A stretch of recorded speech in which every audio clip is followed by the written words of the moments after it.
Deadbolt, Don Peoples. Let's talk about it. So we got to speak on these Suge Knight allegations. He had a lot to say about the homie Akon, speaking on that prior incident back in the Dizzy when Akon manager had to put pause on Suge Knight, and everybody thought, this was based off the bread. This was based off some bucks or some songs. No. Suge said Akon was playing with little girls, and he did the unthinkable. He had a lot to say, man, on his podcast, Collect Call with Suge, which I think is a brilliant idea that, they're going to be doing, because I want to hear from Suge. He's the one at this point, I think, man, has a lot of credibility. He has nothing to lose. He's at a point where the whole industry done left him for dead. Usually people in this type of situation, they end up dead. Like literally in a box, because they know too many secrets. They've left Suge Knight alive, and he's allowed to speak, freely on different things that are obviously not going to incriminate him personally, but we're yet to see that. But I'm excited to see how this is going to unfold, because he dropped a bombshell speaking on the situation with, Akon and the homie rest in peace Detail.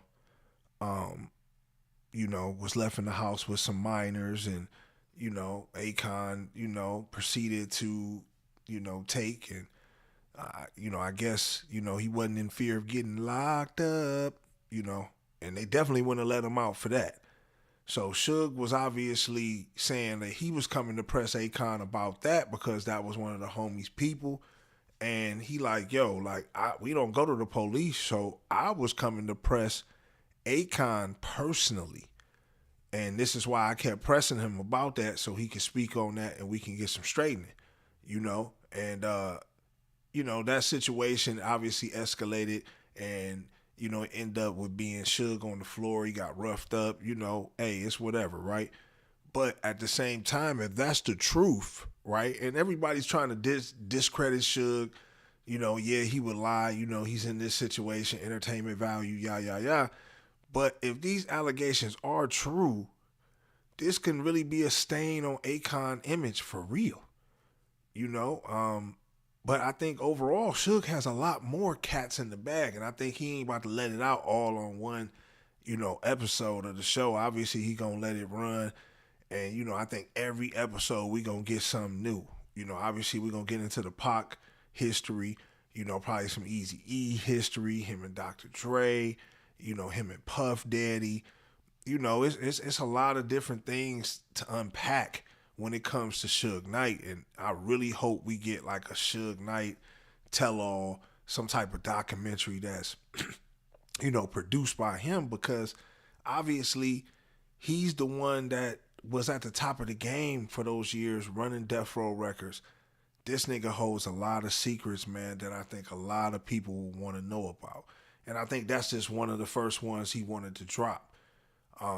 It's unfortunate that he's in a situation, obviously, being an elder man now and spending his last days, unless, he ends up getting out on some type of parole or technicality.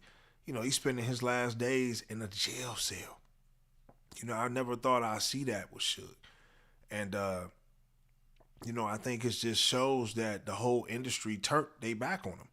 Like, everybody, from the label execs he was in business with to, different people on the street that once feared him at upon a time, obviously turned on him as well and started talking greasy to him. So I think at this point, I'm letting everybody know everything. Like, what's the point of, holding anything back at this point?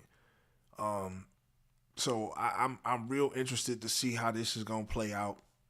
I want to know what y'all think, man. Do y'all believe the allegations that Suge is talking about when it comes with this Akon situation?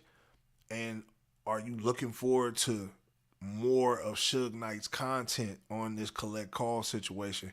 I definitely feel, man, he got some spicy content in store. But I want y'all to get in the comment box, man, and let me know what y'all think. Y'all like, subscribe, share, hit the notification tab so y'all can tap in every time I